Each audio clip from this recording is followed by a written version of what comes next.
Nah, yang timbul khilaf di kalangan para ulama, bagaimana kalau dosa tersebut berkaitan dengan harga diri orang lain? Contoh, ibu-ibu menggibah ibu-ibu yang lain. Atau ibu-ibu menggibah ustadz misalnya. Kan mungkin terjadi. Mungkin atau tidak? Sering terjadi. Ya. Ibu-ibu menggibah ibu-ibu yang lain. Ibu menggibah lelaki yang lain misalnya. Menggibah. Nah, bagaimana cara bertobat? Atau menuduh yang tidak-tidak. Oh, itu ibu itu gini. Apakah dia harus lapor? Bu, saya kemarin nuduh ibu begini. Ya. Ada dua pendapat di kalangan para ulama. Pendapat pertama, dan ini pendapat dari mazhab Syafi'i dan Abu Hanifah dan Imam Malik. Jumhur ulama berpendapat harus minta dihalalkan, artinya lapor. Kenapa? Dalam hadis yang diriwayatkan oleh Imam Al-Bukhari harus minta dihalalkan. Jadi lapor dan minta dihalalkan. Nabi SAW bersabda, perhatikan ibu-ibu. Man kana li akhihi indahu madlamatun min malin aw irdin.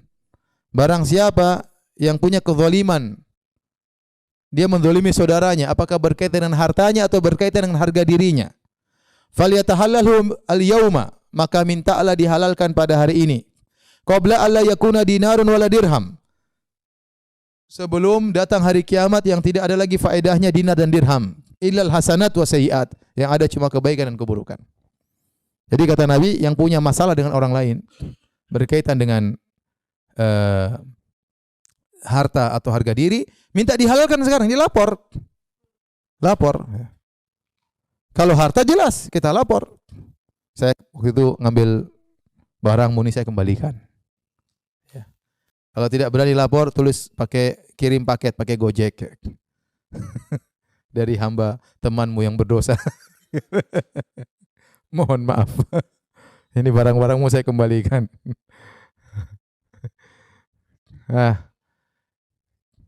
Nah, kalau barang-barang kembalikan. Nah, kalau ternyata dosa tersebut berkaitan dengan harga diri orang lain, bagaimana?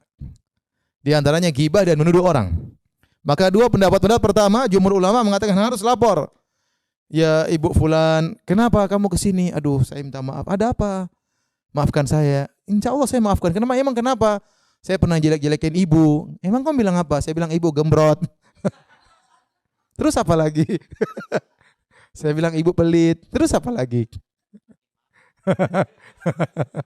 Kurang ajar katanya. Apakah harus lapor? Pendapat pertama mengatakan harus lapor. Harus lapor. Zahir dari hadis ini, falihatal halalul yaum. Maka mintalah dihalalkan. Dan itu berat. Itu berat.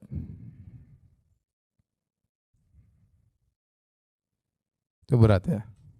Tapi itu lebih selamat. Tapi risikonya besar. Risikonya besar. Risikonya besar. Pendapat yang kedua ini pendapat salah satu riwayat dari Imam Ahmad dan dirajikan oleh Ibnu Qayyim dan yang lainnya, Ibnu Taimiyah rahimahullah taala, bahwasanya tidak usah lapor. Kenapa? Kalau lapor bahaya. Mudaratnya lebih besar. Kita bisa mengganggu dia. Tadinya dia hidup tentram-tentram, tahu-tahu kita bilang, saya pernah bilang kamu gembrot, dia jadi sakit hati. Jadi pikiran, ternyata saya dibilang gembrot di mana-mana.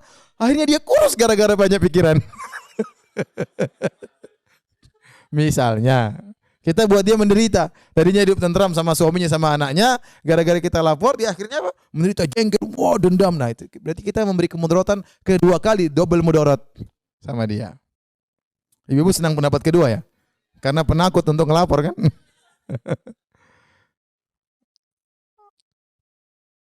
Kemudian bisa jadi mudarat yang ketiga, selain dia sakit, badannya sakit, jadi banyak mikir, dia tambah jengkel sama kita. Timbullah pertikaian, perpecahan. Padahal dalam syariat, untuk mendamaikan boleh bohong. Mendamaikan boleh bohong. Ini kita jujur menimbulkan permasalahan antara kita dengan dia. Terus gimana solusinya?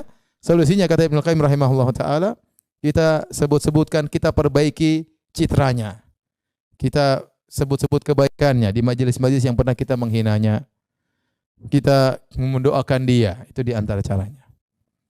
Wallahu a'lam bishawab. Ada pendapat yang ketiga.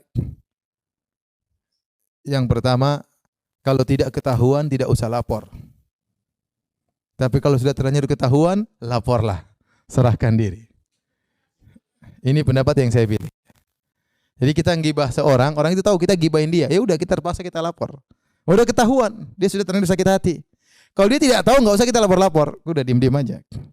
Yang penting kita doain dia, kita sebutkan kebaikan-kebaikan dia, kita perbaiki citranya. Tapi kalau sudah terlanjur dia tahu kita gibahin dia, tidak ada jalan lain kecuali kita melaporkan diri, minta dia dihalalkan, minta dihalalkan.